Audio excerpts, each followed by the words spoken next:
Welcome to IAC. ఈ వీడియోలో important current affairs discuss చేద్దాం. సో ఫస్ట్ వన్ చూద్దాం. INS Tabar is in news. So INS Tabar అనే navy ship మనకి న్యూస్లో ఉంది. దీనికి కారణం ఇటీవల ఈ షిప్ యూరప్లోని దట్టు ఇటలీ కంట్రీలోని పోర్ట్ ఆఫ్ నాప్లిస్ అనే ప్రదేశానికి చేరుకుంది. సో అది ఒక న్యూస్గా మనం కన్సిడర్ చేయొచ్చు. దీంట్లో ఇంకా రెండు ఆస్పెక్ట్స్ ఉన్నాయి. ఈ కరెంట్ అఫైర్ మనం చెప్పుకోవడానికి కారణం ఇటీవల ఐఎన్ఎస్ తాబార్ అనే Indian ship port of Naples అనే ప్రదేశానికి చేరుకుంది. ఇది కూడా మనకి ఏ కంట్రీలో ఉంది అంటే ఇటలీలో ఉంది.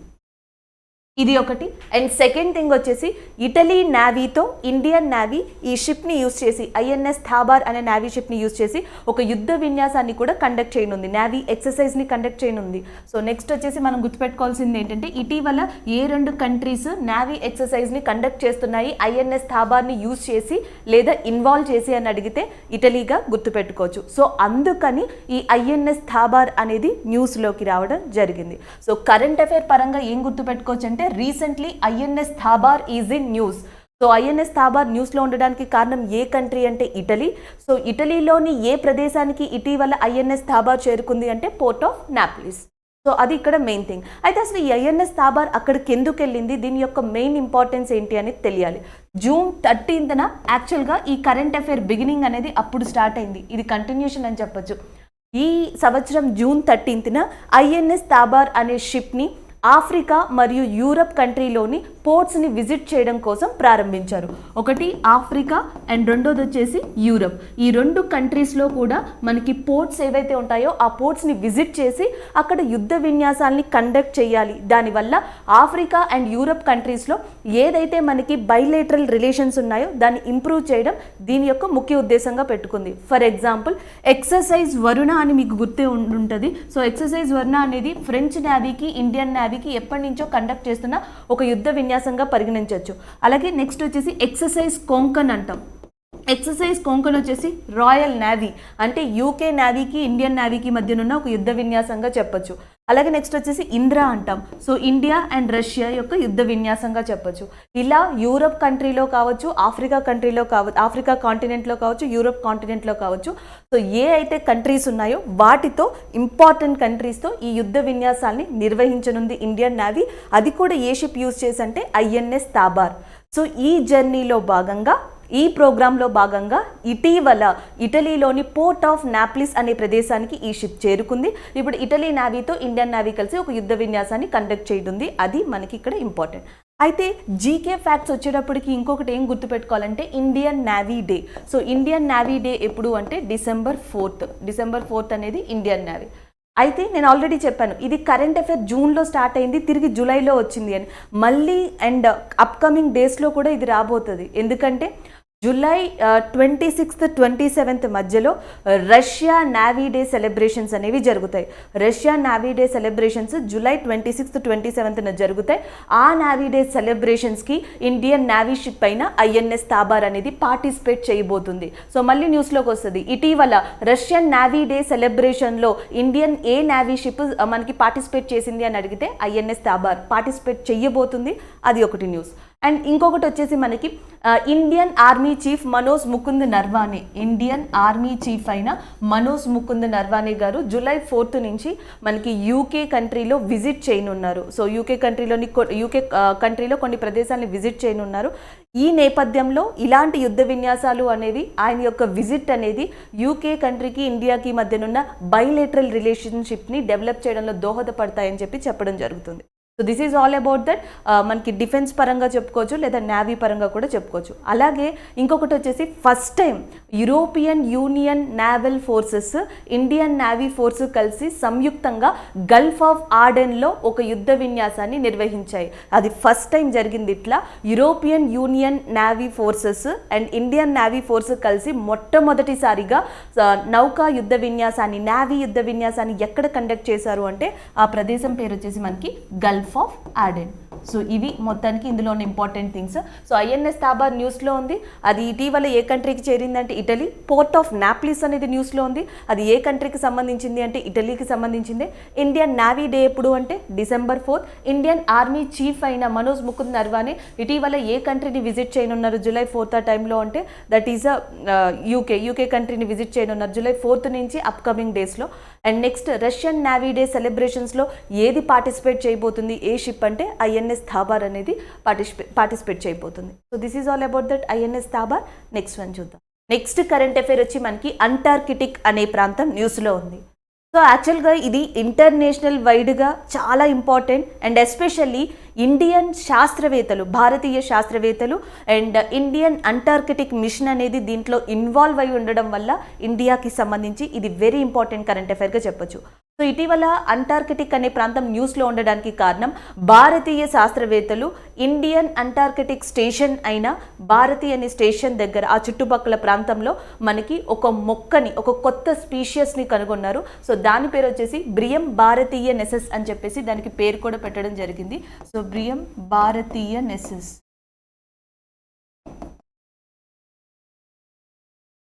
సో బ్రియం భారతీయ నెసెస్ అనేది ఒక కొత్త జాతి యొక్క మొక్క పేరు. So new spacious. ఇది ఎక్కడ కనుగొన్నారంటే అంటార్కిటిక్ ప్రాంతంలో కనుగొన్నారు. దీన్ని కనుగొన్నది భారతీయ శాస్త్రవేత్తలే, ఇండియన్ సైంటిస్టే. సో అది మనకి న్యూస్. అది కూడా మనకి అంటార్కిటిక్ ప్రాంతంలో భారతి అనే స్టేషన్ ఉంది. మన కంట్రీ పేరు, మన స్టేషన్ పేరు రిప్రజెంట్ అయ్యేలాగా వాళ్ళు కనుగొన్న ఈ కొత్త జాతి అరుదైన మొక్కకి సో బ్రియం భారతీయ నెసెస్ అని చెప్పేసి పేరు ఇవ్వడం జరిగింది. అది మనకి కరెంట్ అఫైర్. అయితే దీని గురించి ఒకసారి మనం ఇంపార్టెంట్గా తెలుసుకోవాలి. ఎందుకంటే శాస్త్రవేత్తల్ని సైతం కంప్లీట్గా ఒక క్వశ్చన్ మార్క్లో లేదా డైనమాలో పడేసిన ఈ కొత్త స్పీషియస్లో ఉన్న మెయిన్ ఫీచర్స్ ఏంటి అంటే, ఒక మొక్క పెరగాలి అంటే జనరల్గా దానికి నైట్రోజన్, పొటాషియం, ఫాస్ఫరస్ ఇలాంటివి అవసరం, ఖచ్చితంగా కావాలి. దాంతోపాటు వాటర్ కావాలి అండ్ దాంతోపాటు నెక్స్ట్ వచ్చేసి మనకు కావాల్సింది టెంపరేచర్, అంటే సూర్యరశ్మి అంటాం కదా, సో సన్లైట్ అది కావాలి. ఈ మూడు ఉంటేనే జనరల్గా మొక్కలు అనేవి పెరుగుతాయని మనకు తెలుసు, బేసిక్ ఫ్యాక్టర్స్ అంటాం. కానీ అంటార్కిటిక్ విషయానికి వస్తే సో అంటార్కిటిక్ ఏరియాలో ఆల్మోస్ట్ మనకి 6 months సూర్యరశ్మి అనేది కంప్లీట్గా ఉండదు. సెకండ్ థింగ్ వచ్చేసి సో -76 degrees సెంటీగ్రేడ్ దగ్గర టెంపరేచర్ అనేది ఉండి కంప్లీట్గా ప్రాంతం అంతా గడ్డ కట్టుకుపోయి ఉంటుంది. సో అక్కడ మనకి పెంగ్విన్స్ తప్ప మిగతా ఏ జీవావరణం కానీ ఎక్కువ జీవరాశులు కానీ ఏమీ కనిపించవు. సో అంటే అక్కడ compare to the other places nitrogen, potassium, phosphorus లాంటివి అసలు ఆబ్సెంట్ అని చెప్పొచ్చు, చాలా తక్కువ పర్సంటేజ్లో కనిపిస్తాయి. సో సన్లైట్ కూడా చాలా అరుదుగా కనిపించే ఆ ప్రాంతంలో ఇలాంటి జీవావరణం, ఇలాంటి న్యూ స్పీషియస్ కనిపించడం అనేది వన్ ఆఫ్ ద ఇంపార్టెంట్ ఫ్యాక్ట్గా చెప్తున్నారు. అండ్ దట్ టు దాన్ని ఇండియన్ సైంటిస్ట్ కనుక్కోవడం అనేది మనకి చాలా ఇంపార్టెంట్ అయిన విషయంగా కూడా కన్సిడర్ చేయాల్సి ఉంటుంది.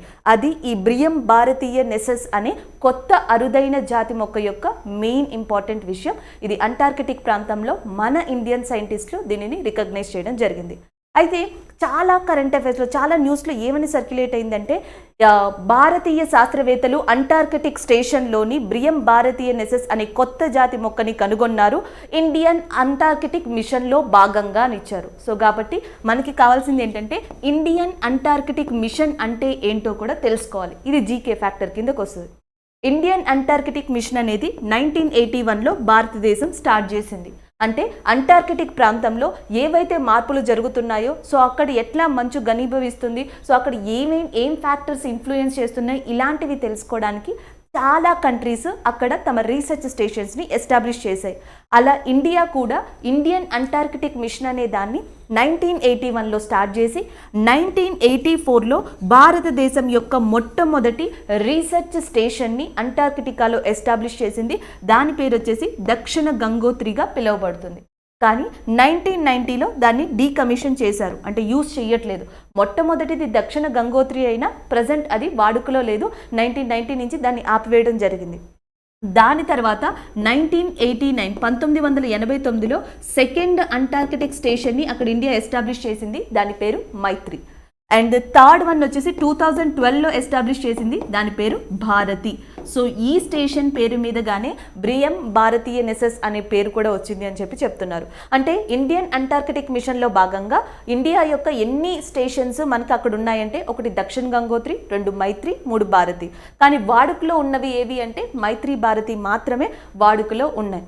అలాగే కొన్ని కంట్రీస్కి చెందిన శాస్త్రవేత్తలు మనకి అంటార్కిటికాలోని లార్సానా హిల్స్ అనే ప్రాంతంలో ఏదైతే భారతీ స్టేషన్ ఉందో అక్కడ కొన్ని నాచు మొక్కల్ని రికగ్నైజ్ చేశారు. ఆ నాచు మొక్కలు కూడా పెరగడానికి కారణం ఏంటి అంటే పెంగ్విన్స్ చాలా వేస్టేజ్ని రిలీజ్ చేస్తాయంట, అంటే మలంని రిలీజ్ చేస్తాయంట. ఆ మలంలో నత్రజని, whatever the nitrogen content is there, ఆ నైట్రోజన్ కంటెంట్ మన భారతీయ స్టేషన్ చుట్టూ కూడా నాచు మొక్కలు అనేవి పెరగడానికి యూజ్ అవుతుంది అని చెప్పేసి యూరోపియన్ కంట్రీకి చెందిన అండ్ యుఎస్ కంట్రీకి చెందిన కొంతమంది శాస్త్రవేత్తలు సో ఇటీవల పరిశోధనలో వెల్లడించడం జరిగింది. అందుకని చెప్పేసి భారతీయ స్టేషన్ కూడా న్యూస్లో ఉంది. సో మొత్తానికి గుర్తుపెట్టుకోవాల్సింది, ఇటీవల అంటార్కిటిక్ అనే ప్రదేశం ఎందుకు న్యూస్లో ఉంది అంటే భారతీయ శాస్త్రవేత్తలు బ్రియం భారతీయ నెసెస్ అనే ఒక కొత్త అరుదైన జాతి మొక్కల్ని కనుగొనడం జరిగింది. రెండోది వచ్చేసి భారతదేశం యొక్క ప్రజెంట్ వర్కింగ్లో ఉన్న స్టేషన్స్ ఏంటి అంటే భారతి అండ్ మైత్రి. అండ్ మూడోది వచ్చేసి మనకి ఇటీవల ఏ జంతువులు, ఏ యానిమల్స్ యొక్క వేస్టేజ్ వల్ల భారతదేశం యొక్క రీసెర్చ్ స్టేషన్ అయిన భారతి చుట్టూ కూడా నాచు మొక్కల్ని గమనించారు అంటే పెంగ్విన్స్ యొక్క వేస్టేజ్ లేదా పెంగ్విన్స్ మలం నుంచి వచ్చే నైట్రోజన్ యొక్క హెల్ప్ వల్ల అలాంటి నాచు మొక్కల్ని రికగ్నైజ్ చేయడం జరిగింది. కొంచెం బ్యాక్కి వెళ్తే మనం ఒకటి డిస్కస్ చేసాం అంటార్కిటిక్ ప్రాంతాన్ని.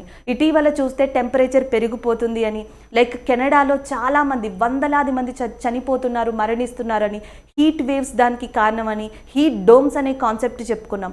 అప్పుడే ఇంకొక విషయం కూడా చెప్పాం, అంటార్కిటికాలో గత సంవత్సరాలు ఎప్పుడూ లేనిది సో శాస్త్రవేత్తలు ఇక్కడ హైయెస్ట్ టెంపరేచర్ని రికార్డ్ చేశారని 18.3 డిగ్రీ సెంటీగ్రేడ్గా ఆ టెంపరేచర్ అనేది రికార్డ్ అయింది అని చెప్పేసి డిస్కస్ చేసుకోవడం కూడా జరిగింది.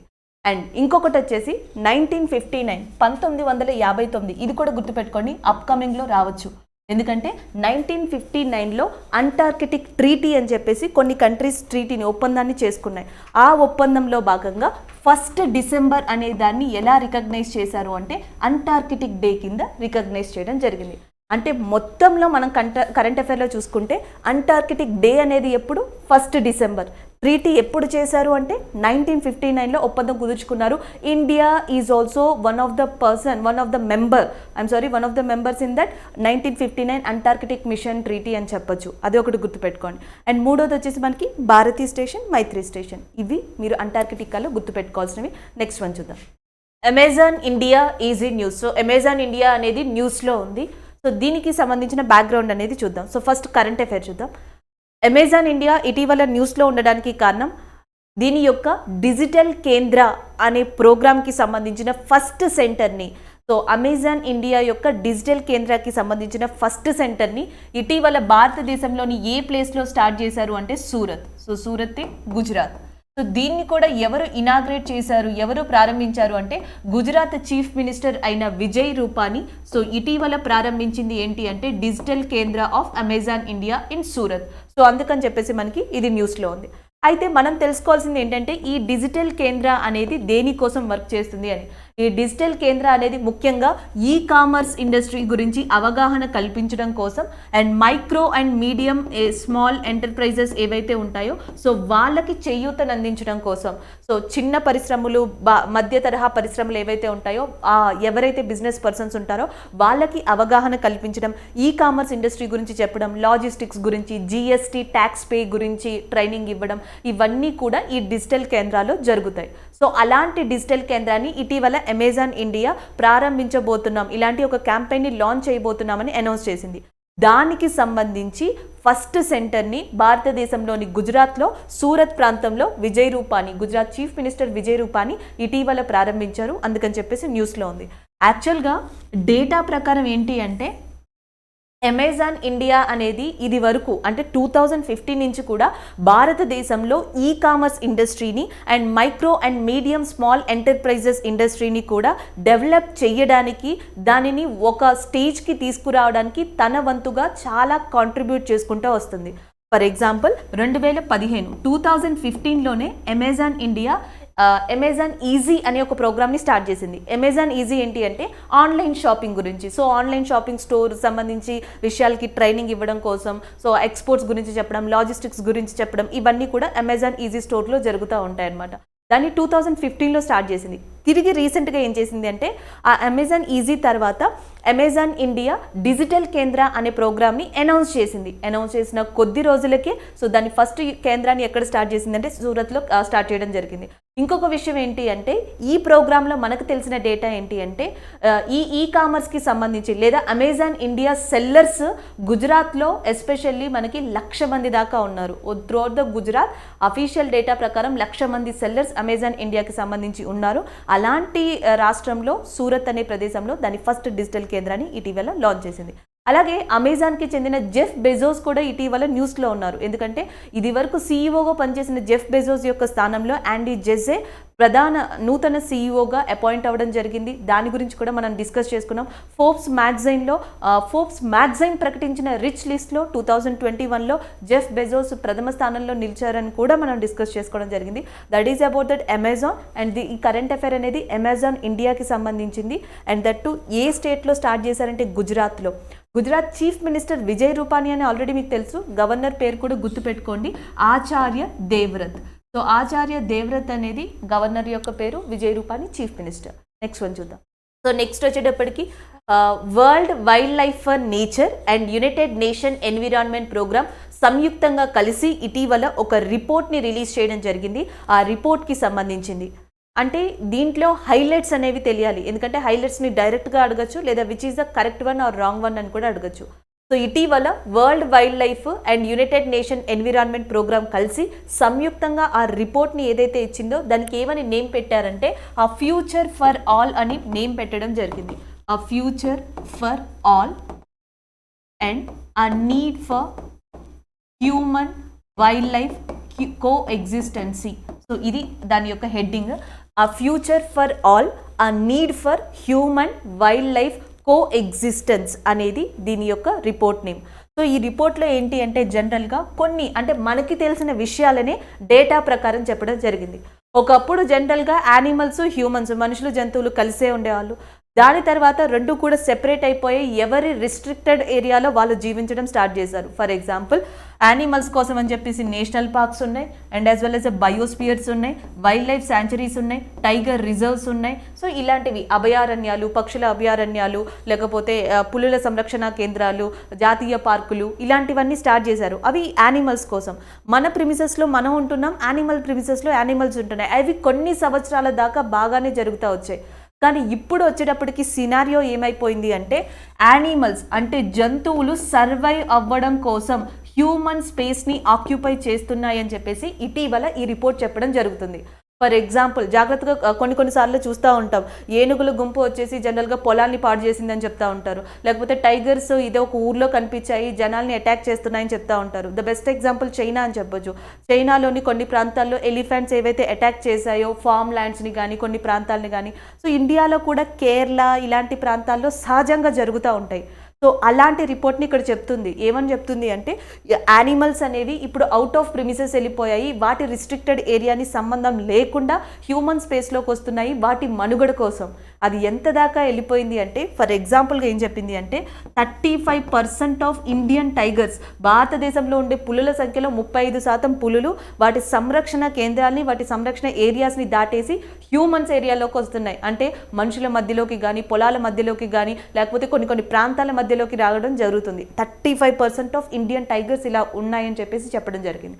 దాని తర్వాత 40% of African lions, so 40% African లయన్స్ది కూడా ఇదే పరిస్థితి. And 70% of Africa and Asian elephants, so Africa Asian elephants 70% కూడా ఇదే పరిస్థితి. అంటే అటు ఎలిఫెంట్స్ కావచ్చు, టైగర్స్ కావచ్చు, లయన్స్ కావచ్చు, దాదాపుగా చూసుకుంటే సగానికి సగం శాతం అవి వాటి రిస్ట్రిక్టెడ్ ఏరియాలో ఉండడం మానేసి హ్యూమన్ స్పేస్లోకి ఎంటర్ అవ్వడం స్టార్ట్ అవుతున్నాయి. దానికి ఒక రకంగా ఇండైరెక్ట్గా హ్యూమన్స్ కారణం అని చెప్పొచ్చు, ఇంకొక రకంగా మనకి కూడా ముప్పు ఉందని చెప్పొచ్చు. దాని బెస్ట్ ఎగ్జాంపుల్ కూడా ఈ రిపోర్టే ఇచ్చింది. ఏమని ఇచ్చింది అంటే 2014-2019 2014 నుంచి 2019 మధ్యలో భారతదేశంలో దాదాపుగా 500 ఎలిఫెంట్స్ అనేవి చనిపోయాయంట. అండ్ ఆ 500 ఎలిఫెంట్స్ కొంతమంది స్మగ్లింగ్ కోసం కావచ్చు, కొన్ని రోడ్ యాక్సిడెంట్స్ కావచ్చు, కొన్ని నార్మల్గా చనిపోవడం కావచ్చు, ఏదేమైనప్పటికీ 2014 నుంచి 2019 మధ్యలో హ్యూమన్ యాక్టివిటీస్ వల్ల కావచ్చు, ఇండైరెక్ట్ వాటి వల్ల కావచ్చు 500 ఏనుగులు చనిపోయాయి. అదే సేమ్ టైం పీరియడ్లో 2014 నుంచి 2019 మధ్యలోనే వివిధ సందర్భాల్లో వివిధ ప్లేసెస్లో ఎలిఫెంట్స్ వల్ల కానీ, టైగర్స్ వల్ల కానీ, ఎలుగుబంటుల వల్ల కానీ, యానిమల్స్ వల్ల భారతదేశంలో దాదాపుగా 2316 మంది చనిపోవడం జరిగింది.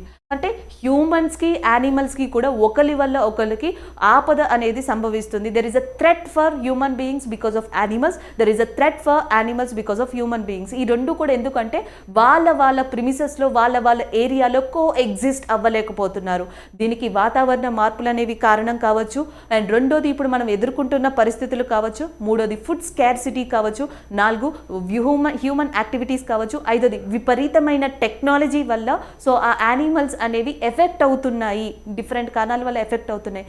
దీనివల్ల అవి హ్యూమన్ స్పేస్ని ఆక్యుపై చేస్తున్నాయి. దాని కారణం వల్ల అవి చనిపోతున్నాయి, యానిమల్స్ చనిపోతున్నారు. సో ఈ రిపోర్ట్ని A future for all, a need for human wildlife coexistency అని నేమ్తో ఇటీవల ఎవరిచ్చారు అంటే world wildlife for nature and United nation environment programme ఇవ్వడం జరిగింది. ఇది ఈ రిపోర్ట్ యొక్క హైలైట్. అయితే మనం తెలుసుకోవాల్సింది world wildlife for nature యొక్క హెడ్ క్వార్టర్స్ అనేది ఎక్కడుందంటే జెనీవా ఇన్ స్విట్జర్లాండ్లో ఉంది. Next united nation environment programme యొక్క హెడ్ క్వార్టర్స్ వచ్చేసి నైరోబీ, కెన్యాలో ఉంది. అలాగే మీకు తెలుసు June 5th అనేది ఎన్విరాన్మెంట్ డే. మనం మర్చిపోము, ఎందుకంటే చాలాసార్లు డిస్కస్ చేసాం. June 5th అనేది ఎన్విరాన్మెంట్ డేగా ఉంది. ఇంకొక డేని కూడా గుర్తుపెట్టుకోవచ్చు. ఎందుకంటే ఈ ఏవైతే మనం చెప్పుకున్నామో ప్రమాదాలు, వీటినన్నిటినీ పక్కన పెడితే హ్యూమన్స్, యానిమల్స్, వీటి గురించి యానిమల్స్ వల్ల ఉన్న ఇంకొక డిసడ్వాంటేజ్ ఏంటి అంటే మీకు ఆల్రెడీ తెలుసు, July 6th జూనోసిస్ డే కింద రికగ్నైజ్ చేశారు. జూనోసిస్ డే ఇదే యానిమల్స్ వల్ల ఉన్న థ్రెట్గా చెప్పొచ్చు. So July 6th zoonosis day కింద ఎందుకు రికగ్నైజ్ చేశారంటే దీని గురించి అవేర్నెస్ ఇవ్వడానికి. అంటే యానిమల్స్ వల్ల హ్యూమన్స్కి వ్యాధులు సంక్రమించడం, డిసీజెస్ స్ప్రెడ్ అవ్వడాన్ని జూనోసిస్ అంటారు. సో ఆ zoonosis day July 6th recognise చేశారు. నేను ఆల్రెడీ చెప్పాను, ర్యాబీస్ వ్యాధి అని చెప్పేసి డాగ్స్ వల్ల కానీ, క్యాట్ వల్ల కానీ, మంకీ వల్ల కానీ వాటి సెలైవా అనేది హ్యూమన్స్కి స్ప్రెడ్ అవ్వడం వల్ల వాటి సెలైవాలో ఉండే RNA వైరస్ వల్ల వ్యాధులు సంక్రమిస్తాయి. వాటిని జూనోసిస్ అని చెప్పేసి కూడా పిలుస్తారు. అంటే యునైటెడ్ నేషన్ ఎన్విరాన్మెంట్ ప్రోగ్రామ్ యొక్క హెడ్ క్వార్టర్స్ వచ్చేసి నైరోబీ, కెన్యాలో ఉంది. దానికి సంబంధించిన ఇంపార్టెంట్ డేగా June 5th చెప్పొచ్చు, ఎన్విరాన్మెంట్ డే అని. World wildlife for nature head quarters వచ్చేసి జెనీవాలో ఉంది. దానికి సంబంధించిన ఇంపార్టెంట్ డేగా జూనోసిస్ డేని చెప్పొచ్చు. ఎప్పుడు అంటే 6th జూలైగా మనం గుర్తుపెట్టుకోవచ్చు. So this is all about that world wildlife and United nation environment programme report. Next one చూద్దాం. సో నెక్స్ట్ వచ్చేసి మనకి జికా వైరస్ అనేది న్యూస్లో ఉంది. సో అసలు న్యూస్లో ఉండడానికి కారణం ఇటీవల జికా వైరస్ అనేది మెయిన్లీ మస్కిటోస్ వల్ల స్ప్రెడ్ అవుతుంది, not by that human to humans Zika virus అనేది స్ప్రెడ్ అవుతూ దీని యొక్క క్యారియర్ వచ్చేసి మస్కిటోనే, అది దోమ వల్లే జరుగుతుంది అని ఇటీవల national institute of virology which is based on Pune కేంద్రంగా పనిచేస్తున్న నేషనల్ ఇన్స్టిట్యూట్ ఆఫ్ వైరాలజీ ప్రకటించడం జరిగింది. అందుకని చెప్పేసి న్యూస్లో ఉంది. అసలు ఇది ఎందుకు ప్రకటించింది, దీని న్యూస్ ఏంటి అనేది చూద్దాం. ఇటీవల కేరళలో recently for the first time, so ఇటీవల ఫస్ట్ టైం కేరళలో జికా వైరస్ కేసెస్ని కనుగొనడం జరిగింది. టోటల్గా 13 మందిలో జికా పాజిటివ్ వచ్చింది వీళ్ళకి. అండ్ దీనిని నేషనల్ ఇన్స్టిట్యూట్ ఆఫ్ వైరాలజీ, అది వచ్చేసి మనకి ఎక్కడ ఉందంటే పూణేలో ఉంది. National institute of virology which is located in Pune. So ఇది రికగ్నైజ్ చేసి అఫీషియల్గా అనౌన్స్ చేసింది కేరళలో జికా వైరస్ అనేది స్టార్ట్ అయ్యింది అండ్ యాజ్ వెల్ యాజ్ 13 మందికి ఇది సంభవించింది అని చెప్పి. అండ్ దాని తర్వాత ఏంటంటే లాట్ ఆఫ్ అపోహలు అంటాం, లేకపోతే రూమర్స్ అంటాం, క్లారిటీ లేదు ఇలాంటి దాని మీద. సో అందుకని చెప్పి నేషనల్ ఇన్స్టిట్యూట్ ఆఫ్ వైరాలజీ ఇటీవల ఒక ప్రకటన ఏమని చేసిందంటే ఇది హ్యూమన్ టు హ్యూమన్ అనేది స్ప్రెడ్ అవ్వదు, దీనికి కారణం మస్కిటోస్ అని చెప్తున్నారు. అది కూడా ఏ మస్కిటోస్ అంటే ఎడీస్ అనే ఒక మస్కిటో వల్ల ఇది సంభవిస్తుంది అని చెప్తున్నారు. ఇదే మస్కిటో డెంగ్యూకి కారణం, ఇదే మస్కిటో చికెన్ గున్యాకి కారణం, ఇదే మస్కిటో ఎల్లో ఫీవర్కి కూడా కారణం. Yellow fever, chikungunya and as well as dengue కలుగజేసే సేమ్ ఎడిస్ రకానికి చెందిన మస్కిటోనే ఈ జికా వైరస్ వ్యాప్తిని కూడా కలుగజేస్తుంది. ఇదే ఒక క్యారియర్గా మారింది అని చెప్పేసి ఇటీవల నేషనల్ ఇన్స్టిట్యూట్ ఆఫ్ వైరాలజీ ప్రకటించడం జరిగింది. అందుకని చెప్పేసి ఇది న్యూస్లోకి రావడం జరిగింది. So this is about that current affair. అయితే ఒక్కసారి మనం బేసిక్ కూడా చూడాలి, ఎందుకంటే మీకు గుర్తుండే ఉంటుంది ప్రీవియస్గా చెప్పుకున్నాం INS షిప్ గురించి. అది ఎప్పుడో జూన్ మంత్లో స్టార్ట్ అయింది, కరెంట్ అఫైర్ కంటిన్యూ అవుతూ వచ్చింది. సో కొన్ని కరెంట్ అఫైర్స్ కొన్ని నెలలు కంటిన్యూ అవుతాయి కాబట్టి ఇది కూడా సేమ్ అంతే. ఇప్పుడు గుర్తించారు, తర్వాత మళ్ళీ దీని మీద పరిశోధనలు స్టార్ట్ అవుతాయి, రిపోర్ట్స్ స్టార్ట్ అవుతాయి, WHO ఇంకోటి ఏదో చెప్తుంది. కాబట్టి జికాకి సంబంధించిన కొన్ని ఫ్యాక్ట్స్ని గుర్తుపెట్టుకోవాలి. సో జికా వైరస్ని 1947లో మొట్టమొదటిసారిగా ఉగాండా కంట్రీలో రికగ్నైజ్ చేశారు. అది కూడా హ్యూమన్స్కి కాదు, మంకీస్కి. సో కోతులకి ఫస్ట్ ఈ వ్యాధి సంక్రమించింది ఉగాండాలో 1947లో. దాని తర్వాత ఏంటి అంటే 1952లో అదే ఉగాండా కంట్రీ దాంతోపాటు republic country of Tanzania, so Tanzania country Uganda కంట్రీలో హ్యూమన్స్కి మొట్టమొదటిసారి 1952లో ఈ జికా వైరస్ వ్యాప్తి అనేది రికగ్నైజ్ చేయడం స్టార్ట్ చేసింది. సో అప్పట్లో కేసెస్ ఇవి 1952, 1947లో మాట ఇది. సో దాని తర్వాత మిగతా కంట్రీస్కి స్లోగా కొన్ని సంవత్సరాల తర్వాత అప్పుడప్పుడు స్ప్రెడ్ అవుతూ వచ్చింది. సో దీంట్లో ఉన్న మెయిన్ ఫ్యాక్ట్ ఏంటంటే there is no vaccination, there is no medicine for Zika virus. Zika వైరస్కి కూడా ఎలాంటి వ్యాక్సిన్, ఎలాంటి ప్రాపర్ మెడిసిన్ అనేది ఇప్పటి వరకు లేదు. So that is about that Zika virus. So అలాంటి దానికి సంబంధించిన న్యూస్ ఇది. ఇటీవల ఏ స్టేట్లో ఈ వ్యాధిని రికగ్నైజ్ చేశారు అంటే కేరళలో. అండ్ దీనిని నిర్ధారించింది ఎవరు అంటే నేషనల్ ఇన్స్టిట్యూట్ ఆఫ్ వైరాలజీ. ఎక్కడ ఉంది అంటే పూణేలో ఉంది. అండ్ ఇది ఏ మస్కిటో వల్ల స్ప్రెడ్ అవుతుంది అంటే ఏడిస్ అనే మస్కిటో వల్ల స్ప్రెడ్ అవుతుంది. మొట్టమొదటిసారిగా దీన్ని ఎప్పుడు రికగ్నైజ్ చేశారంటే 1947లో. సో ఉగాండాలో మంకీస్కి ఫస్ట్ దీన్ని రికగ్నైజ్ చేయడం జరిగింది. అండ్ ఎస్పెషల్లీ ఇది మస్కిటోస్ వల్ల సంభవిస్తుంది. అండ్ నెక్స్ట్ మదర్ ప్రెగ్నెంట్గా ఉన్నప్పుడు, ఒక లేడీ ప్రెగ్నెంట్గా ఉన్నప్పుడు ఆ విమెన్ ఫిటస్ ద్వారా కూడా ఈ వ్యాధి సంభవిస్తుంది. బ్లడ్ ట్రాన్స్ప్లేషన్ వల్ల వస్తుంది, అండ్ ఆర్గాన్ ట్రాన్స్ప్లేషన్ వల్ల వస్తుంది, సెక్షువల్ కాంటాక్ట్ వల్ల కూడా వస్తుంది అని ఇటీవల ఈ ఇన్స్టిట్యూట్ ఆఫ్ వైరాలజీని ఈ మనకి ఏవైతే డీటెయిల్స్ ఇస్తారో ఆ డీటెయిల్స్లో ఇవ్వడం జరిగింది. సో వీటన్నిటికీ కూడా ప్రధాన కారణం ఈ మస్కిటో క్యారియర్ని. నెక్స్ట్ వన్ చూద్దాం. సో నెక్స్ట్ వచ్చి బుక్ అండ్ ఆథర్కి సంబంధించి the fourth lion essays for Gopalkrishna Gandhi. So the fourth lion అనే బుక్ గోపాలకృష్ణ గాంధీ గారిని ఉద్దేశించి రాసిన బుక్. సో దీని యొక్క రచయితలు ఎవరు అంటే మనకి Venumadhav Govind and Srinath Raghavan. So Srinath Raghavan and as well as next Venumadhav Govindan. So వీళ్ళిద్దరూ కలిసి రాసిన బుక్ మనకి the fourth lion essays for Gopalkrishna Gandhi. ఇందులో టోటల్గా 26 ఎస్సైస్ని కలెక్ట్ చేసి వీళ్ళు రాసి ఉన్నారు.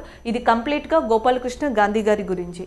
అండ్ ఆల్రెడీ చాలా మందికి తెలుసు Gopalakrishna Gandhi is a very popular person in India. ఎందుకంటే ఈయన గాంధీ గ్రాండ్ సన్ ఈయన. అలాగే ఫార్మర్ వెస్ట్ బెంగాల్ గవర్నర్. ఇది వరకు వెస్ట్ బెంగాల్ గవర్నర్గా కూడా వర్క్ చేశారు. A good administrator and a good diplomat and Gandhi's grandson and good author also. ఈయన చాలా బుక్స్ రాసి ఉన్నారు. మై డియర్ బాపు అనే బుక్ని కూడా రాసింది ఈ పర్సనే, గోపాలకృష్ణ గాంధీనే. సో అలాంటి former West Bengal governor and Gandhi యొక్క గ్రాండ్ సన్ అయిన, గాంధీ యొక్క మనవడు అయిన గోపాలకృష్ణ గాంధీ గారిని ఉద్దేశించి 26 ఎస్ఐ కలెక్షన్స్తో రాసిన book the fourth lion essays for Gopalkrishna Gandhi. So దాన్ని రాసింది వేణుమాధవన్ గోవింద్ అనే పర్సన్. అండ్ నెక్స్ట్ వచ్చేసి శ్రీనాథ్ రాఘవన్. వీళ్ళిద్దరూ కలిసి రాయడం జరిగింది. నెక్స్ట్ వన్ చూద్దాం. సో నెక్స్ట్ వచ్చేసి ఉదయన్ మనే ఈజీ న్యూస్. సో ఉదయన్ మనే రీసెంట్గా న్యూస్లో ఉన్నారు. దీనికి కారణం టోక్యో ఒలింపిక్స్. ఎందుకంటే టోక్యో ఒలింపిక్స్కి ఇటీవల ఫైనల్ అయిన one of the person golf క్రీడాకారుడు, ప్రముఖ గోల్ఫ్ క్రీడాకారుడు ఎవరు అంటే ఉదయన్ మనే. సో ఆయన న్యూస్లో ఉన్నారు. ప్రస్తుతం ఈయన Asian tour and PGA tournament tour ఏదైతే ఉందో సో దాంట్లో పార్టిసిపేట్ చేస్తున్నారు. సో వరల్డ్ ర్యాంకింగ్లో, ప్రపంచ ర్యాంకింగ్లో ఈయన యొక్క స్థానం ఎంత అంటే 356. సో ప్రస్తుతం గోల్ఫ్కి సంబంధించి వరల్డ్ ర్యాంకింగ్లో 356th ప్లేస్లో మనకి ఉదయన్ మనే ఉన్నారు. ఈయన భారతదేశం తరపున ఇటీవల టోక్యో ఒలింపిక్స్లో పాల్గొనబోతున్నారు. మనం ఇలాంటివి చాలాసార్లు రిపీట్ చేసుకున్నాం. స్విమ్మింగ్కి చెప్పుకున్నాం, దాని తర్వాత షూటింగ్ గురించి చెప్పాం, దాని తర్వాత నెక్స్ట్ వెయిట్ లిఫ్టింగ్ గురించి చెప్పాం. సో ఇలా ఒక్కొక్క కేటగిరీ నుంచి స్లోగా ఇండియా తరపున స్పోర్ట్స్ పర్సన్స్ అనేవాళ్ళు సెలెక్ట్ చేయడం, వాళ్ళు ఫైనలిస్ట్ అవ్వడం కూడా జరుగుతుంది. సో ఈసారి టోక్యో ఒలింపిక్స్లో జరగబోయే ఏవైతే గేమ్స్ ఉన్నాయో దాంట్లో ఇండియా తరపున గోల్ఫ్ క్రీడాకారుడిగా పార్టిసిపేట్ చేసే పర్సన్ ఉదయన్ మనే. ఆయనతో పాటు భారతదేశంలో ప్రముఖ గోల్ఫ్ క్రీడాకారుల పేర్లు కొన్ని గుర్తుపెట్టుకోండి. ఒకటి వచ్చేసి జియు మిల్కా సింగ్. సో జియు మిల్కా సింగ్ అనే ఒక పర్సన్ ఉన్నారు. అండ్ ఇంకొక పర్సన్ వచ్చేసి మనకి అనిర్బాన్ లహరి. సో అనిర్బాన్ లహరి ప్రస్తుతం ఇంకా ఫామ్లోనే ఉన్నారు. One of the top golf క్రీడాకారుడు ఇండియాలో అనిర్బాన్ లహరి. సో వీళ్ళందరూ కూడా గోల్ఫ్ క్రీడాకారులే. ఎందుకంటే ఇటీవల వార్తల్లో కనిపించిన గోల్ఫ్ క్రీడాకారుల గురించి న్యూస్లో కనిపించిన దాని గురించి క్వశ్చన్స్ అడగచ్చు. ఎలా అడగచ్చు అంటే క్రింది వానిలో ఎవరు గోల్ఫ్ క్రీడాకారుడు కాదు అని అడగచ్చు. ఆప్షన్స్లో Jeevan Malik Singh and Milkha Singh, and next వచ్చేసి అనిర్బాన్ లహరి, అండ్ నెక్స్ట్ వచ్చేసి ఉదయన్ మనే, అండ్ నెక్స్ట్ వచ్చేసి శ్రీహరి నటరాజన్. సో వీళ్ళలో ఎవరు గోల్ఫ్ క్రీడాకారుడు కాదు అని అడగచ్చు. సో అందుకని కొన్ని నేమ్స్ని గుర్తుపెట్టుకోండి. నెక్స్ట్ వన్ చూద్దాం. International finance corporation is in news. So international finance corporation అనేది మనకి న్యూస్లో ఉంది. దీనికి కారణం ఇటీవల HDFCతో కలిసి అంటే housing for development finance corporation అంట.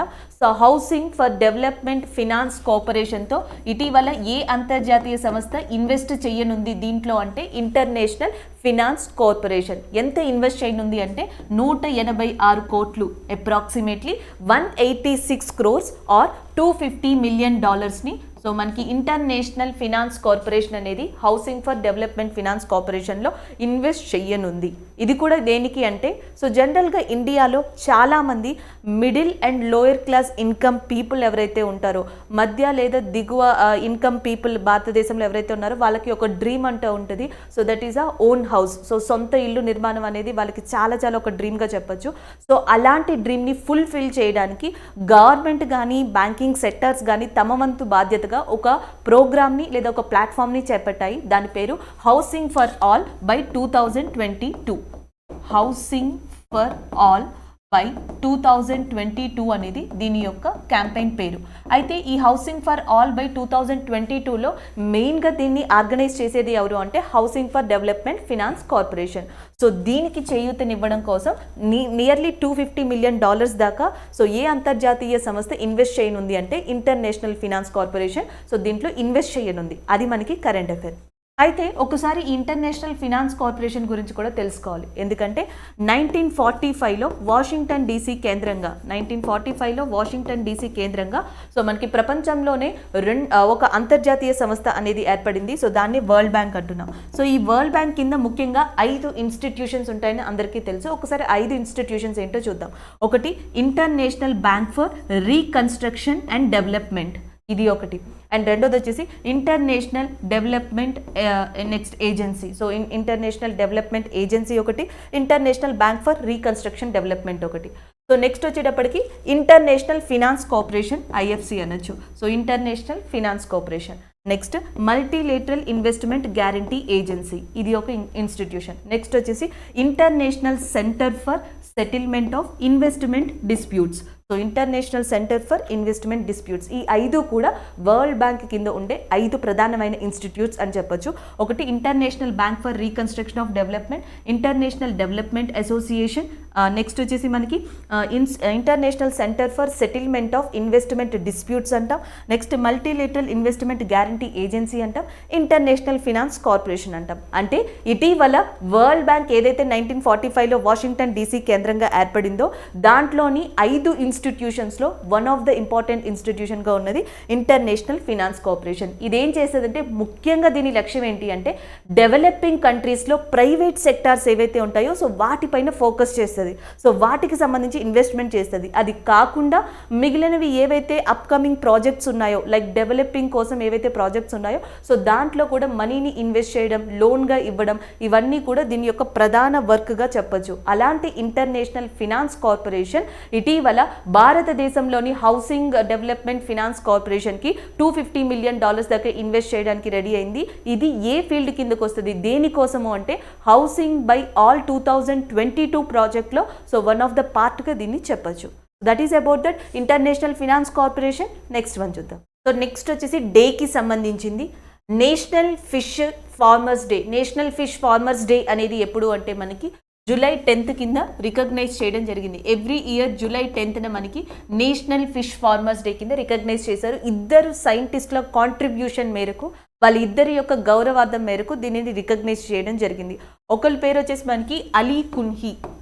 కేహెచ్ అలీ కున్హి అనే ఒక సైంటిస్ట్ అండ్ ఇంకొకటి వచ్చేసి మనకి హెచ్ఎల్ చౌదరి అనే ఇంకొక సైంటిస్ట్. ఈ ఇద్దరి శాస్త్రవేత్తల యొక్క కాంట్రిబ్యూషన్ కోసం వీళ్ళ యొక్క గౌరవార్థం జూలై 10న నేషనల్ ఫిష్ ఫార్మర్స్ డే కింద రికగ్నైజ్ చేయడం జరిగింది. ఆల్రెడీ మనకి ఈ ఫిషెస్ గురించి కానీ లేకపోతే ఈ ఫిష్కి సంబంధించి ఇంపార్టెంట్ ఫ్యాక్ట్స్ ఏవైతే ఉన్నాయో వాటి గురించి ప్రతిసారి మనం డిస్కస్ చేసుకుంటూ వచ్చాం. ఒక్కసారి రివైజ్ చేద్దాం. మీరు గుర్తుపెట్టుకోవాల్సింది July 10th national fish farmers day అనే దాన్ని రికగ్నైజ్ చేశారని. అయితే దీనికి సంబంధించిన ఫ్యాక్ట్స్ ఏంటి అంటే ప్రధానమంత్రి మత్స్య సంపద యోజన. సో ఆల్రెడీ ఎప్పుడో స్టార్ట్ చేశారు దీన్ని. అండ్ స్టార్ట్ చేసిన తర్వాత ఎస్పెషల్లీ ఫిష్ ప్రొడక్షన్ కోసం ఈ ప్రోగ్రామ్ లాంచ్ అయిందని చెప్పొచ్చు. ప్రధానమంత్రి మత్స్య సంపద యోజన. దాని తర్వాత blue revolution. So blue revolution కూడా మీకు ఆల్రెడీ గుర్తుండే ఉంటుంది. 1985 to 1990 మధ్యలో ఎగ్జాక్ట్లీ 7th 5-year ప్లాన్ మధ్యలో మనకి బ్లూ రివల్యూషన్ అనే దాన్ని భారతదేశంలో వివిధ ప్రాంతాల్లో స్టార్ట్ చేశారు ఫిష్ ప్రొడక్షన్స్ కోసం. అలాగే లాస్ట్ ఇయర్ కేంద్ర ప్రభుత్వం ఒక నిర్ణయాన్ని తీసుకుంది, అది కూడా చేపల పెంపకాన్ని పెంచడం కోసం. And as well as so ఏదైతే ఫిష్ ప్రొడక్షన్ ఉందో దాంట్లో ఫిష్ ఫార్మర్స్కి లాభాలు వచ్చే విధంగా ఉండడం కోసం ఒక కాన్సెప్ట్ని డిజైన్ చేసింది. దాని పేరు ఫిష్ క్రయో బ్యాంక్స్. ప్రపంచంలోనే మొట్టమొదటి ఫిష్ క్రయో బ్యాంక్స్ని భారతదేశంలో స్థాపించబోతుంది. సో అది కూడా మనకి ఇంపార్టెంట్గా చెప్పొచ్చు. So it is going to be started. Fish cryo banks అనేవి ప్రపంచంలోనే మొట్టమొదటిగా స్థాపించబోయే కంట్రీ ఏది అంటే భారతదేశమే. లాస్ట్ ఇయర్ దీని గురించి కేంద్ర ప్రభుత్వం నిర్ణయం కూడా తీసుకోవడం జరిగింది. అలాగే నిన్న డిస్కస్ చేసుకున్నాం మత్స్య సేతు యాప్ అని చెప్పేసి, మీకు గుర్తుండే ఉంటుంది మత్స్య సేతు యాప్. సో ఈ యాప్ని లాంచ్ చేసింది ఎవరు అంటే కేంద్ర మంత్రి గిరిరాజ్ సింగ్. సో కేంద్ర మంత్రి గిరిరాజ్ సింగ్ ఇటీవల మత్స్య సేతు యాప్ని లాంచ్ చేశారు. దీన్ని డెవలప్ చేసింది సెంట్రల్ ఇన్స్టిట్యూట్ ఆఫ్ ఏదైతే మనకి ఫ్రెష్ వాటర్ ఆక్వాకల్చర్ అని భువనేశ్వర్ కేంద్రంగా వర్క్ చేస్తుందో.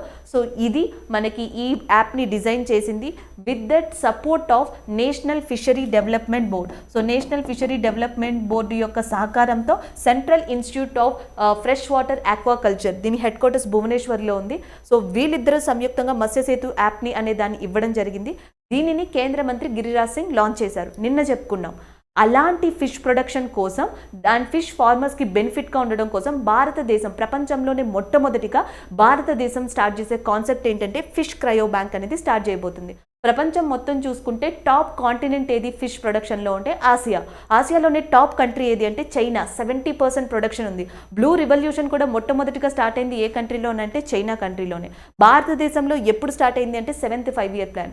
ఏ సైంటిస్టుల యొక్క జ్ఞాపకార్థంగా దీన్ని సెలబ్రేట్ చేస్తారంటే అలీ కున్హి అండ్ హెచ్ఎల్ చౌదరి యొక్క సహకారంతో వాళ్ళ యొక్క జ్ఞాపకార్థం మనకి నేషనల్ ఫిష్ ఫార్మర్స్ డే అనే దాన్ని సెలబ్రేట్ చేయడం జరుగుతుంది. కొన్ని డేస్ చూద్దాం. లైక్ జూలై 1st మీకు ఆల్రెడీ గుర్తుండే ఉంటుంది. జూలై 1st వచ్చేసి నేషనల్ డాక్టర్స్ డే అనే ఒకదాన్ని మనం రికగ్నైజ్ చేయడం జరిగింది. దాంతోపాటు చార్టర్డ్ అకౌంట్స్ డే కూడా మనకి జూలై 1st అని చెప్పేసి మనం డిస్కస్ చేసుకున్నాం. దాని తర్వాత ఇందాకే డిస్కస్ చేసాం జూలై 6th జూనోసిస్ డే, అలాగే July 10th national fish farmers day. So ఇవి కొన్నిటిని గుర్తుపెట్టుకోండి. నెక్స్ట్ వన్ చూద్దాం. సో నెక్స్ట్ కరెంట్ అఫైర్ వచ్చి girl power is gold power campaign. So girl power is a gold power campaign అనే దాన్ని ఇటీవల Kotak Mahindra bank and Pullela Gopichand academy కలిసి సంయుక్తంగా నిర్వహిస్తున్నాయి. సో ఇద్దరు కలిసి దీనిని సంయుక్తంగా నిర్వహిస్తున్నారు. ఒకటి పుల్లెల గోపీచంద్ అకాడమీ అండ్ ఇంకొకటి వచ్చేసి కోటక్ మహీంద్రా బ్యాంక్. ఈ రెండు కలిసి సంయుక్తంగా నిర్వహిస్తున్న ఒక క్యాంపెయిన్ పేరు వచ్చేసి girl power is a gold power campaign. And next ఇది ఎందుకు అంటే ఇప్పుడు ఎవరైతే స్పోర్ట్స్ అథ్లెట్స్ ఉన్నారో ఇండియాలో, ఎస్పెషల్లీ విమెన్ స్పోర్ట్స్ అథ్లెట్స్ అంటే మనకి విమెన్ క్రీడాకారులు ఎవరైతే ఉన్నారో సో వాళ్ళ గురించి ఇన్ఫర్మేషన్ అనేది ఇవ్వడం. అండ్ నెక్స్ట్ వచ్చేసి వాళ్ళు వెళ్ళినట్టుగానే మిగతా ఎవరైతే ఆస్పిరేషన్ విమెన్స్ ఉంటారో లైక్ గర్ల్స్ కానీ ఫీమేల్స్ కానీ విమెన్స్ కానీ ఎవరైతే ఉంటారో సో వీళ్ళందరినీ కూడా అటు బ్యాడ్మింటన్ వైపు అండ్ మిగతా స్పోర్ట్స్ వైపు వెల్ ట్రైన్ చేయడానికి సో వాళ్ళకి అంటూ ఏమంటారు ఒక సపోర్ట్ని అందించడానికి ఇటీవల Kotak Mahindra bank and Pullela Gopichand academy కలిసి girl power is gold power క్యాంపెయిన్ని నిర్వహించనున్నాయి. అది మనకి న్యూస్లో ఉంది. యాక్చువల్గా కార్పొరేట్ సోషల్ రెస్పాన్సిబిలిటీ అని చెప్పేసి కోటక్ మహీంద్రా ఒక ప్రోగ్రామ్ని నిర్వహిస్తుంది. ఆ కార్పొరేట్ సోషల్ రెస్పాన్సిబిలిటీలో భాగంగానే ఇటీవల ఈ అకాడమీతో గోపీచంద్ అకాడమీతో కలిసి అండ్ విమెన్ స్పోర్ట్స్ అథ్లెట్స్ యొక్క అవేర్నెస్ ఇవ్వడం, రెండోది వచ్చేసి బ్యాడ్మింటన్ ట్రైనింగ్ కోసం మిగతా విమెన్స్కి ప్రోత్సాహం ఇవ్వడం అండ్ మిగతా వాళ్ళందరికీ కూడా ఇలాంటి ఏవైతే స్పోర్ట్స్ ఉన్నాయో ఆ స్పోర్ట్స్ వైపు సో వాళ్ళు వెళ్ళేలాగా వాళ్ళకి సపోర్ట్ చేయడం అనేది ఈ క్యాంపెయిన్ యొక్క ముఖ్య ఉద్దేశంగా చెప్పొచ్చు. అలాగే ఇంకొకటి ఏం గుర్తుపెట్టుకోవాలంటే ఆల్రెడీ మనం డిస్కస్ చేసుకున్నాం, లైక్ మేరీ కామ్ ఎవరైతే ఉన్నారో ఆమె భారతదేశం తరపున ఇండియన్ ఫ్లాగ్ని మన్ప్రీత్ సింగ్తో కలిసి ఈసారి టోక్యో ఒలింపిక్స్లో మనకి ఫ్లాగ్ బ్యారియర్గా ఉండబోతుంది. దిస్ ద ఫస్ట్ టైం మనకి మొత్తానికి భారతదేశం ఒలింపిక్స్లో పార్టిసిపేట్ చేస్తున్నప్పటి నుంచి ఇది ఫస్ట్ టైంగా చెప్పొచ్చు. ఒక మేల్ అండ్ ఫీమేల్ ఇద్దరూ కలిసి, male player and female player ఇద్దరూ కలిసి మొట్టమొదటిసారిగా ఇండియన్ ఫ్లాగ్ని అక్కడ మనకి ఫ్లాగ్ బ్యారియర్స్గా ఉండబోతున్నారు ఒలింపిక్స్ ఓపెన్ సెరమనీలో. సో అది చెప్పుకున్నాం. అలాగే స్విమ్మింగ్ విభాగంలో కానీ, షూటింగ్ విభాగంలో కానీ, లేకపోతే నెక్స్ట్ బాక్సింగ్ విభాగంలో కానీ, బ్యాడ్మింటన్ విభాగంలో కానీ ప్రముఖ స్పోర్ట్స్ విమెన్ ప్లేయర్స్ అందరూ ఆల్రెడీ ఫైనల్ లిస్ట్కి చేరుకున్నారు, టోక్యో ఒలింపిక్స్ లిస్ట్లో ఉన్నారు. సో వాళ్ళందరి గురించి కూడా డిస్కస్ చేసుకున్నాం. అలాంటి పర్సన్స్ గురించి అవేర్నెస్ ఇవ్వడం, రెండోది వచ్చేసి ఎవరైతే ఇన్స్పైర్ అయి ఉంటారో, ఎవరైతే ఏ విమెన్స్ ఏ గర్ల్స్ అయితే అలాంటి పొజిషన్కి చేరుకోవాలనుకుంటున్నారో అలాంటి వాళ్ళకి ప్రోత్సాహం అందించి ట్రైనింగ్ ఇవ్వడం అనేది girl power is gold power campaign యొక్క ముఖ్య ఉద్దేశంగా చెప్పొచ్చు. అయితే కొన్ని జీకే ఫ్యాక్ట్స్ గురించి కూడా మనం చూద్దాం. ఆ జీకే ఫ్యాక్ట్స్లో ఫస్ట్ వచ్చేసి national sports day. So national sports day లేదా జాతీయ క్రీడా దినోత్సవం అంటాం. సో దాన్ని ఎప్పుడు రికగ్నైజ్ చేశారు అంటే August 29th రికగ్నైజ్ చేయడం జరిగింది. August 29th ఎందుకు రికగ్నైజ్ చేశారు అంటే the famous hockey player in India Dhyan Chand. So Dhyan Chand గారి గౌరవార్థం August 29th national sports day అనే దాన్ని రికగ్నైజ్ చేయడం జరిగింది. అలాగే ధ్యాన్ చంద్ గారి యొక్క ఇంపార్టెన్స్ మనం ఆల్రెడీ చెప్పుకున్నాం. ప్రముఖ హాకీ ప్లేయర్ అండ్ 1936లో ఈయన ఫ్లాగ్ బ్యారియర్గా ఉన్నారు ఒలింపిక్స్లో, అది కూడా మనం డిస్కస్ చేసుకోవడం జరిగింది. అలాగే ఇప్పుడు నూతన క్రీడా శాఖ మంత్రి, న్యూ స్పోర్ట్స్ మినిస్టర్గా అపాయింట్ అయిన పర్సన్ వచ్చేసి అనురాగ్ ఠాకూర్.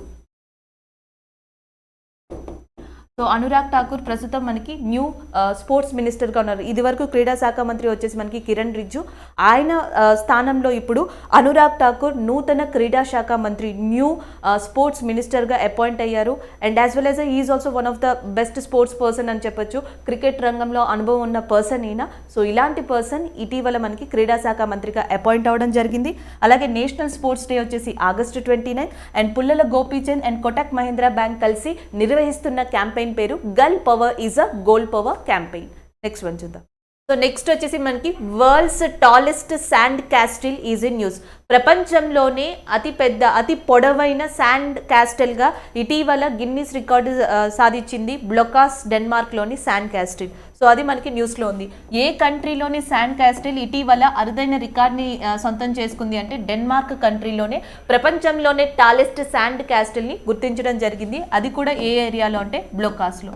సో బ్లొకాస్ యొక్క ఇంకొక ఇంపార్టెన్స్ ఏంటంటే ప్రతి సంవత్సరం ప్రపంచంలో sand festival, sand castle festival అనేది ఎక్కడ చేస్తారంటే బ్లొకాస్లోనే చేస్తారు, డెన్మార్క్లో. ఇది వరకు జర్మనీ సొంతం చేసుకుంది ఈ రికార్డ్ని. వరల్డ్లోనే టాలెస్ట్ శాండ్ క్యాస్టిల్ యొక్క రికార్డ్ని 2019లో జర్మనీ సొంతం చేసుకుంది. 2017లో వచ్చేటప్పటికి ఇండియా సొంతం చేసుకుంది. ఇండియాలోని ఒడిస్సాలోని బీచ్లో మనకి ప్రపంచంలోనే టాలెస్ట్ శాండ్ క్యాస్టిల్ని నిర్మించడం జరిగింది 2017లో.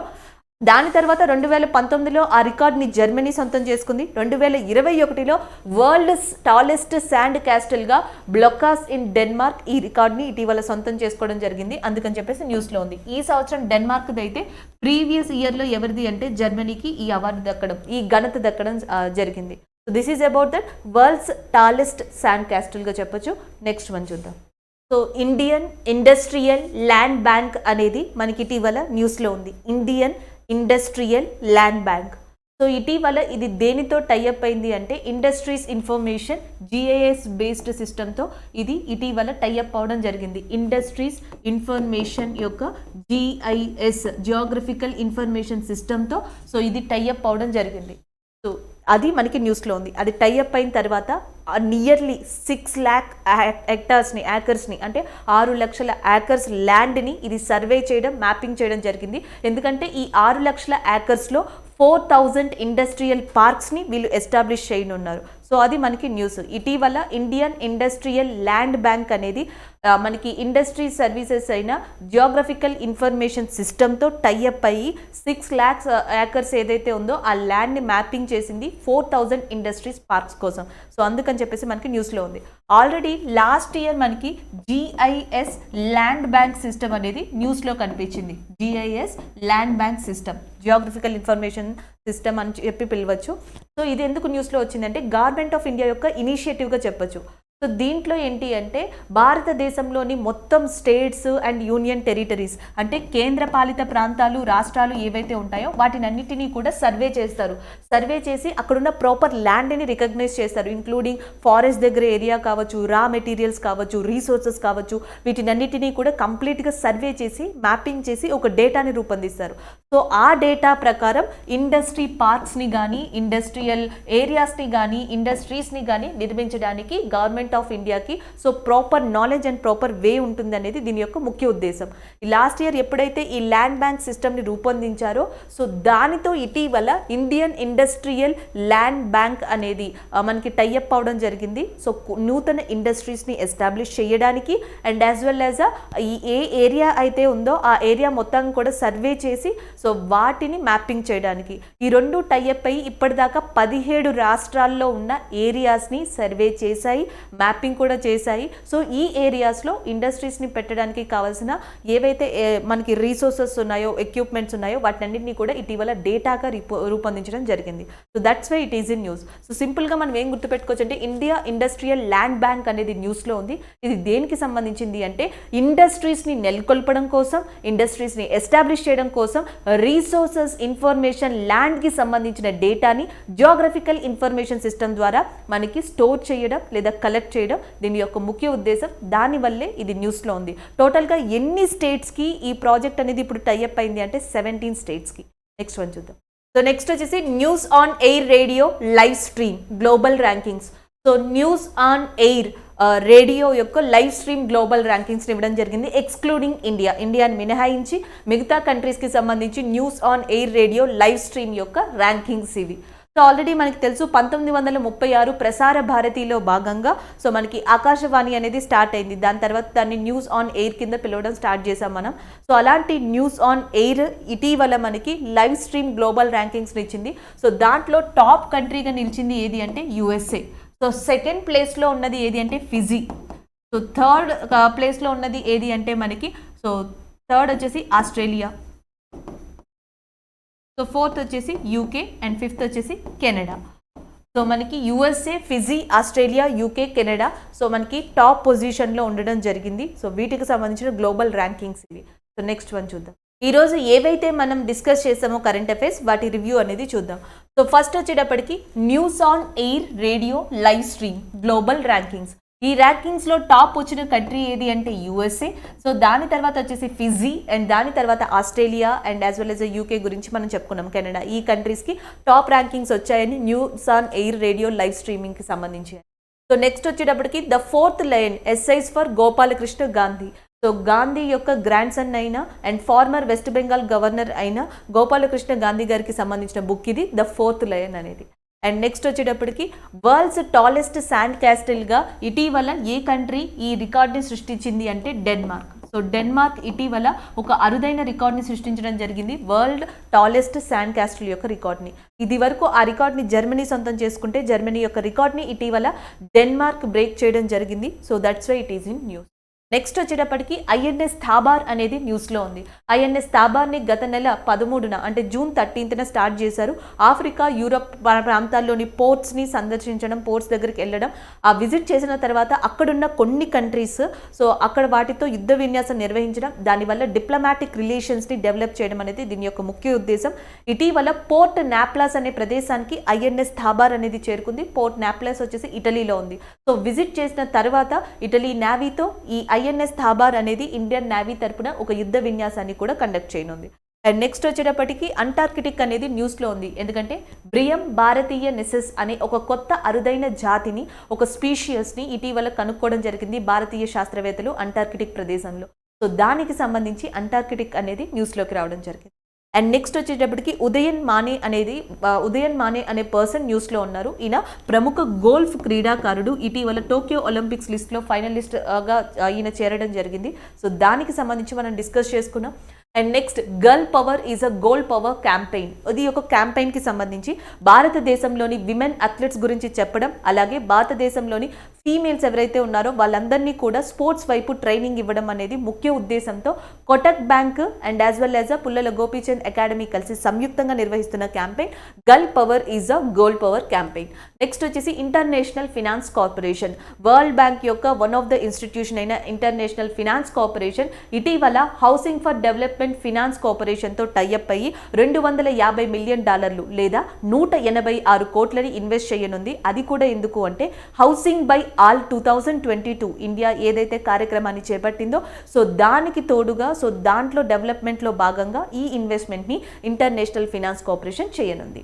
అండ్ నెక్స్ట్ వచ్చేటప్పటికి అమెజాన్ ఇండియా ఇటీవల డిజిటల్ కేంద్ర అనే దాన్ని స్టార్ట్ చేసింది. ఆ క్యాంపెయిన్ని నిర్వహిస్తామని చెప్పింది. అది కూడా దేనికి అంటే micro and medium small industry enterprises ఎవరైతే ఉన్నారో ఎంటర్ప్రెన్యూర్స్ సో వాళ్ళని డెవలప్ చేయడం కోసం అండ్ దానితో పాటుగా ఈ కామర్స్ని డెవలప్ చేయడానికి డిజిటల్ కేంద్ర స్టార్ట్ చేస్తామని చెప్పింది.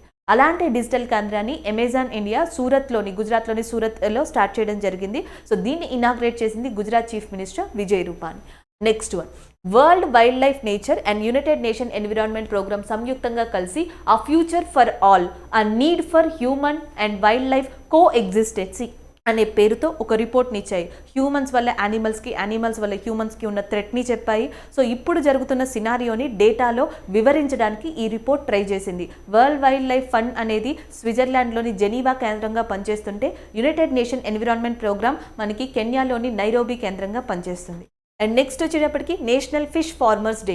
So national fish farmers day అది మనకి అలీ కున్హీ అనే person and next HL Chaudhari అనే సైంటిస్టుల యొక్క జ్ఞాపకార్థంగా జూలై 10న నేషనల్ ఫిష్ ఫార్మర్స్ డే అనే దాన్ని రికగ్నైజ్ చేశారు. అండ్ నెక్స్ట్ వచ్చేటప్పటికి జికా వైరస్. ఇటీవల national institute of virology Pune కేంద్రంగా పనిచేస్తున్న ఈ ఇన్స్టిట్యూట్ 13 మందికి జికా పాజిటివ్ వచ్చినట్టు కేరళలో నిర్ధారించింది. అయితే ఇది హ్యూమన్స్ టు హ్యూమన్స్ స్ప్రెడ్ అవుదని, ఇది కేవలం మస్కిటో వల్ల మాత్రమే స్ప్రెడ్ అవుతుంది అని చెప్పేసి ఇటీవల ఈ నేషనల్ ఇన్స్టిట్యూట్ ఆఫ్ వైరాలజీ ప్రకటించడం జరిగింది. అండ్ నెక్స్ట్ వచ్చేటప్పటికి ఇండియన్ ఇండస్ట్రియల్ ల్యాండ్ బ్యాంక్ అనేది జియోగ్రఫికల్ ఇన్ఫర్మేషన్ సిస్టమ్తో టైఅప్ అయ్యి 17 స్టేట్స్లో దాదాపుగా 6 లక్షల ఎకరాలున్న ల్యాండ్ని మ్యాపింగ్ చేయడం జరిగింది. సో దానివల్ల 4000 ఇండస్ట్రీ పార్క్స్ని ఇక్కడ ఎస్టాబ్లిష్ చేయడానికి వీలు పడుతుంది. సో అది ఇండియా ఇండస్ట్రియల్ ల్యాండ్ బ్యాంక్కి సంబంధించి. సో ఈరోజు ఇవి కరెంట్ అఫైర్స్. Thank you.